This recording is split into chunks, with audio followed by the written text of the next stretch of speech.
Livro de Êxodo, capítulos 13 e 14. O Senhor disse a Moisés: Consagre a mim todos os primeiros filhos homens dos israelitas. O primeiro filho de cada família e a primeira cria dos animais me pertencem. Então Moisés disse ao povo: Este é um dia a ser lembrado. É o dia em que vocês deixaram o Egito, onde eram escravos. Hoje o Senhor os tirou de lá pela força de sua mão poderosa. Lembrem-se de não comer coisa alguma com fermento. Neste dia, no mês de Abibe, vocês foram libertos. Depois que o Senhor os fizer entrar na terra dos cananeus, dos hititas, dos amorreus, dos heveus e dos jebuseus, celebrem esta cerimônia nesse mesmo mês, a cada ano. Ele jurou a seus antepassados que lhes daria esta terra, uma terra que produz leite e mel com fartura. Durante 7 dias vocês deverão comer pão sem fermento. No 7º dia façam uma festa ao Senhor. Comam pão sem fermento nos 7 dias.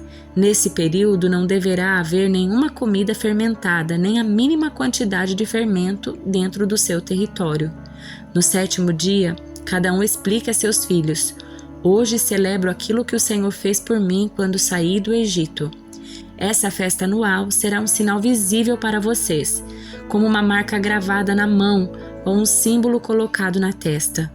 Ela servirá para lembrá-los sempre de manter as instruções do Senhor em seus lábios, pois o Senhor os resgatou do Egito com mão poderosa. Portanto, cumpram a ordem de realizar a festa a cada ano na data estabelecida. É isto que farão quando o Senhor cumprir o juramento dele a seus antepassados. Quando ele lhes der a terra onde hoje vivem os cananeus, apresentem ao Senhor todos os primeiros filhos homens e todos os machos das primeiras crias, pois pertencem ao Senhor. Para resgatar a primeira cria dos jumentos, entreguem ao Senhor como substituto um cordeiro ou um cabrito. Caso não resgatem um animal, terão de quebrar o pescoço dele. Quanto aos primeiros filhos homens, será obrigatório resgatá-los. No futuro, seus filhos lhes perguntarão: O que significa tudo isso? E vocês responderão: Com a força de sua poderosa mão, o Senhor nos tirou do Egito, onde éramos escravos. O faraó se recusou teimosamente a nos deixar sair. Por isso, o Senhor matou todos os primeiros filhos homens da terra do Egito, e também os machos das primeiras crias dos animais. É por isso que hoje sacrificamos todos os machos da primeira cria ao Senhor, mas sempre resgatamos os primeiros filhos homens. Essa cerimônia será como uma marca gravada na mão ou um símbolo colado na testa. É uma lembrança de que a força da mão poderosa do Senhor nos tirou do Egito. Quando por fim o faraó deixou o povo sair, Deus não os conduziu pela estrada principal que corta o território dos filisteus, embora fosse o caminho mais curto. Deus disse: Se eles tiverem de enfrentar uma batalha, pode ser que mudem de ideia e voltem ao Egito. Por isso, Deus fez o povo dar a volta pelo deserto rumo ao Mar Vermelho. Assim, os israelitas saíram do Egito como um exército preparado para marchar. Moisés levou consigo os ossos de José, pois José havia feito os filhos de Israel jurarem dizendo: Deus certamente virá ajudá-los. Quando isso acontecer, levem meus ossos daqui com vocês. O povo saiu de Sucote e acampou em Etã, à beira do deserto. O Senhor ia diante deles. Durante o dia guiava-os com uma coluna de nuvem, e durante a noite fornecia luz com uma coluna de fogo.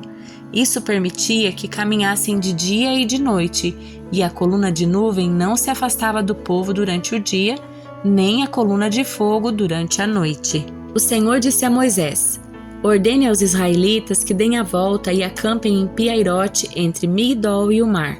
Acampem ali à beira do mar, em frente a Baal-Zefon. O faraó pensará: Os israelitas estão vagando perdidos, prisioneiros do deserto. Mais uma vez endurecerei o coração de Faraó e ele os perseguirá. Planejei tudo isso para mostrar minha glória por meio de Faraó e de todo o seu exército. Então os egípcios saberão que eu sou o Senhor, e os israelitas assim fizeram. Quando o rei do Egito soube que o povo de Israel havia fugido, ele e seus oficiais mudaram de ideia. O que fizemos? Perguntavam. Como podemos deixar todos esses escravos israelitas escaparem? Então Faraó mandou preparar sua carruagem e convocou suas tropas. Levou consigo 600 dos melhores carros de guerra, além das demais carruagens de batalha do Egito, cada uma com seu comandante. O Senhor endureceu o coração do Faraó, rei do Egito, para que ele perseguisse os israelitas que haviam partido triunfantemente. Os egípcios os perseguiram com todas as forças do exército de Faraó. Todos os seus cavalos e carros de guerra, cavaleiros e tropas os alcançaram no acampamento em Pi-Hahirote, à beira do mar, em frente a Baal-Zephon. Quando o Faraó se aproximava, os israelitas levantaram os olhos e viram os egípcios marchando contra eles. Em pânico, clamaram ao Senhor e disseram a Moisés: "Por que você nos trouxe ao deserto para morrer? Não havia sepulturas no Egito? O que você fez conosco? Por que nos forçou a sair do Egito? Quando ainda estávamos no Egito, não lhe avisamos que isso aconteceria? Dissemos: deixe-nos em paz, continuaremos a servir os egípcios. Afinal, é melhor ser escravo no Egito que ser um cadáver no deserto." Moisés, porém, disse: "Não tenham medo, apenas permaneçam firmes e vejam como o Senhor os resgatará nesse dia. Vocês nunca mais verão os egípcios que estão vendo hoje. O próprio Senhor lutará por vocês. Fiquem calmos." Então o Senhor disse a Moisés: "Por que você está clamando a mim? Diga ao povo que marche. Tome sua vara, estenda a mão sobre o mar, divida as águas para que os israelitas atravessem pelo meio do mar em terra seca. Endurecerei o coração dos egípcios e eles virão atrás de vocês. Mostrarei minha glória por meio do Faraó e das suas tropas, seus carros de guerra e seus cavaleiros. Quando minha glória se manifestar por meio do Faraó e de seus carros de guerra e seus cavaleiros, todo o Egito a verá e saberá que eu sou o Senhor." Então o anjo de Deus, que ia diante do acampamento de Israel, se posicionou atrás do povo. A coluna de nuvem também mudou de lugar, foi para a retaguarda e ficou entre o acampamento egípcio e o acampamento de Israel. A nuvem escura trouxe trevas para os egípcios, mas luz para os israelitas. Com isso, os dois grupos não se aproximaram durante toda a noite. Então Moisés estendeu a mão sobre o mar e, com um forte vento leste, o Senhor abriu caminho no meio das águas. O vento soprou a noite toda, transformando o fundo do mar em terra seca. O povo de Israel atravessou pelo meio do mar, caminhando em terra seca, com uma parede de água de cada lado. Os egípcios, como todos os seus cavalos, carros de guerra e cavaleiros, perseguiram o povo até o meio do mar. Mas pouco antes de amanhecer, do alto da coluna de fogo e de nuvem, o Senhor olhou para o exército dos egípcios e causou grande confusão entre eles. Ele travou as rodas dos carros, dificultando a sua condução. "Fujamos daqui para longe do povo de Israel!" gritaram os egípcios. "O Senhor está lutando por eles e contra o Egito." Então o Senhor disse a Moisés: "Estenda a mão sobre o mar outra vez, e as águas correrão fortemente de volta a seu lugar e cobrirão os egípcios, seus carros de guerra e seus cavaleiros." Assim, ao amanhecer, Moisés estendeu a mão sobre o mar e as águas voltaram fortemente a seu lugar. Quando os egípcios tentaram escapar, foram de encontro às águas e o Senhor os arrastou para dentro do mar. As águas voltaram e cobriram todos os carros de guerra e cavaleiros, todo o exército de Faraó. Nenhum dos egípcios que havia perseguido os israelitas até o meio do mar sobreviveu. O povo de Israel, por sua vez, atravessou pelo meio do mar em terra seca, enquanto as águas formavam uma parede de cada lado. Foi assim que o Senhor libertou Israel das mãos dos egípcios naquele dia, e os israelitas conseguiram ver os cadáveres dos egípcios na praia. Quando o povo de Israel viu o grande poder do Senhor contra os egípcios, encheu-se de temor diante dele e passou a confiar no Senhor e em seu servo Moisés. Livro de Provérbios, capítulo 16. É da natureza humana fazer planos, mas a resposta certa vem do Senhor. Ainda que as pessoas se considerem puras, o Senhor examina as intenções de cada um. Confie ao Senhor tudo o que você faz, e os seus planos serão bem-sucedidos. O Senhor fez tudo com propósito, até mesmo o perverso para o dia da calamidade. Os orgulhosos são detestáveis para o Senhor, certamente serão castigados. Amor e fidelidade fazem expiação pelo pecado. O temor do Senhor evita o mal. Quando a vida de uma pessoa agrada o Senhor, até os seus inimigos vivem em paz com ela. É melhor ter pouco com justiça que ser rico com desonestidade. É da natureza humana fazer planos, mas é o Senhor quem dirige nossos passos. As decisões do rei têm grande autoridade, ele nunca deve julgar de modo injusto. O Senhor exige balanças e pesos exatos. Ele determina os padrões da imparcialidade. A maldade é detestável para o rei, pois seu governo é estabelecido sobre a justiça. O rei se agrada de palavras que vêm de lábios justos e ama quem fala o que é certo. A ira do rei é como uma sentença de morte, mas o sábio procura acalmá-lo. Quando o rei sorri, há vida. Seu favor refresca como chuva de primavera. É melhor adquirir sabedoria que ouro, e é melhor obter discernimento que a prata. O caminho dos justos os afasta do mal. Quem segue esse caminho está seguro. O orgulho precede a destruição, a arrogância precede a queda. É melhor viver humildemente com os pobres que repartir o despojo com os orgulhosos. Quem ouve a instrução prospera. Quem confia no Senhor é feliz. O sábio é conhecido por seu discernimento. Palavras agradáveis são convincentes. A sensatez é fonte de vida para quem a possui, mas é desperdício disciplinar os insensatos. Da mente sábia vêm conselhos sábios. As palavras dos sábios são convincentes. Palavras bondosas são como mel, doces para a alma e saudáveis para o corpo. Há caminhos que a pessoa considera corretos, mas acabam levando à estrada da morte. É bom que os trabalhadores tenham apetite. O estômago vazio os impulsiona. A pessoa sem caráter cria problemas. Suas palavras são fogo destruidor. O perverso semeia discórdia. O difamador separa até os melhores amigos. A pessoa violenta engana os companheiros e os leva para o caminho mau. Com olhos semicerrados, as pessoas tramam o mal. Com um sorriso malicioso, põem em prática. Os cabelos brancos são coroa de glória para quem andou nos caminhos da justiça. É melhor ser paciente que poderoso.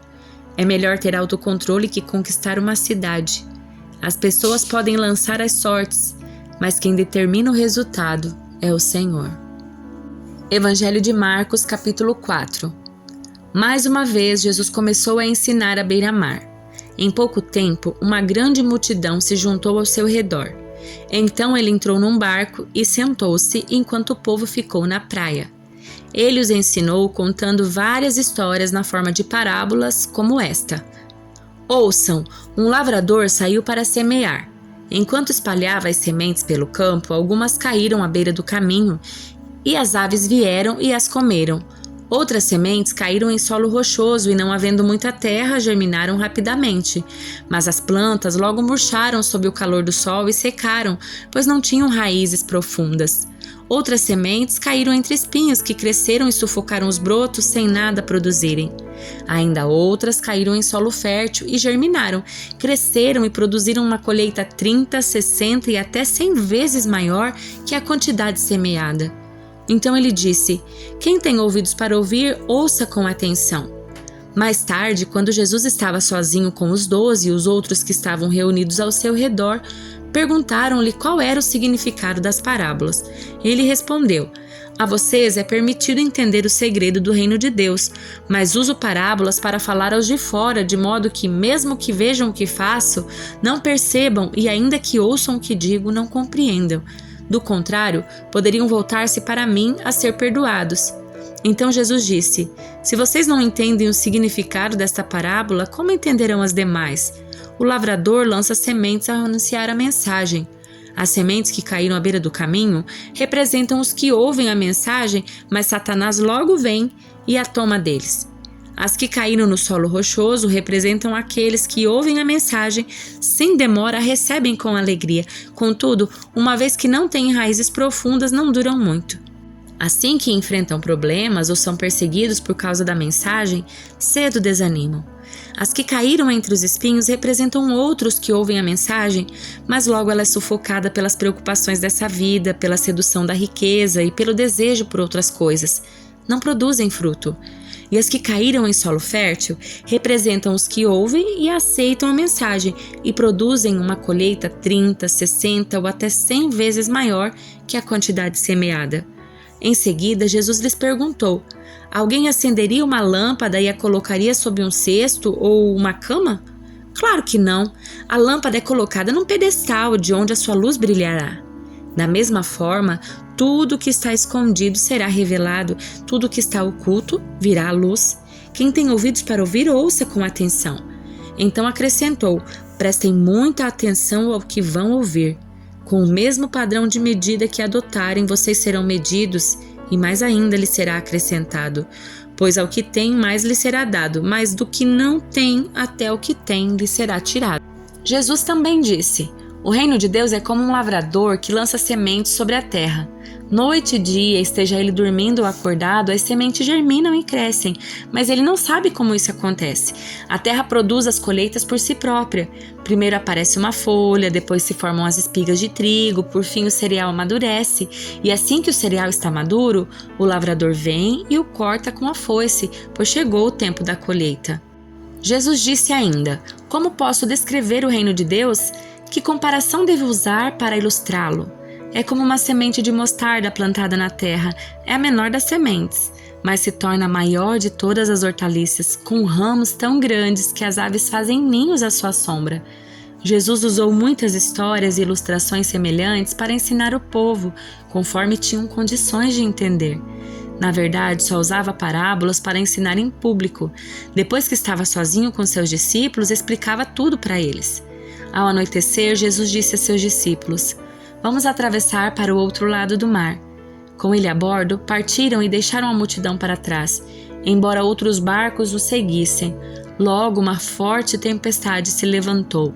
As ondas arrebentavam sobre o barco, que começou a encher-se de água.